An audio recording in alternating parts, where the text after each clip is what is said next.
तुला मारणारा या जगात जन्माला आला आहे.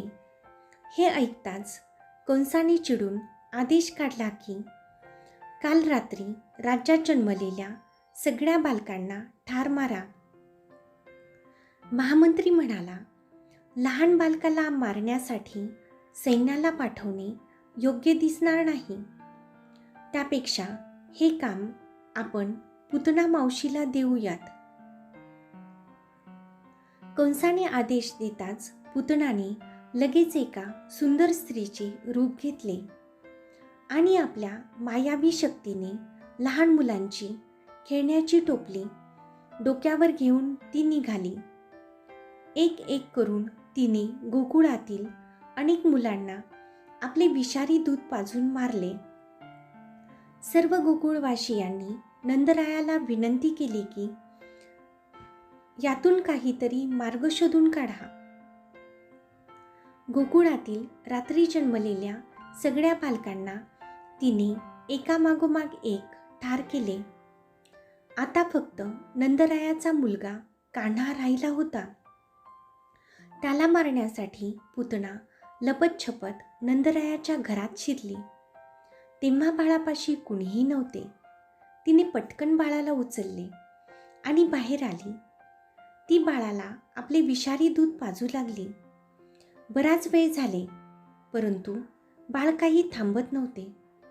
तेव्हा वेदनेने पुतना बाळाला घेऊन शहराबाहेर पळाली आणि मरून पडली. बाळाला घेऊन जाताना पुतनाला गोकुळवासियांनी पाहिले होते. ते सर्वांनी नंदरायाला सांगितले. यशोदा रडू लागली.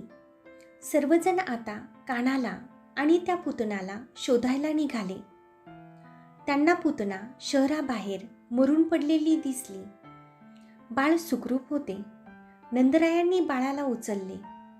इकडे कंसाला गुप्तहेरांनी सूचना दिली की पुतना मावशी मरून पडली आहे, परंतु तिने गोकुळातील काल रात्री जन्मलेल्या सर्व बालकांना ठार केले. कारण गुप्तहेरांनी शेवटी यशोदेला रडताना पाहिले होते. कंस खुश झाला आणि म्हणाला, विधाता, तुझं भविष्य मी खोटं सिद्ध केलं. देवकीचा 8वा पुत्र मला मारणार होता ना, तर मीच त्याला ठार केले. मी अमर झालो. मला कुणीही ठार करू शकत नाही. आणि तिकडे नंदगावात श्रीकृष्णाला यशोदा अंगाई गीत गात होती. पौराणिक कथानुसार पुतनाचा मागील जन्म राक्षस राजा बळीची मुलगी रत्नमाला म्हणून झाला होता.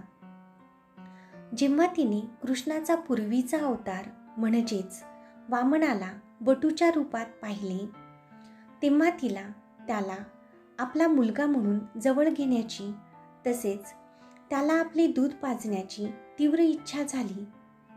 परंतु जेव्हा वामनाने तिच्या वडिलांवर विजय मिळवला आणि त्यांची सर्व संपत्ती मिळवली, तेव्हा तिने लवकरच आपल्या मनातील विचार बदलला आणि वामनाला मारण्याचा निर्णय घेतला.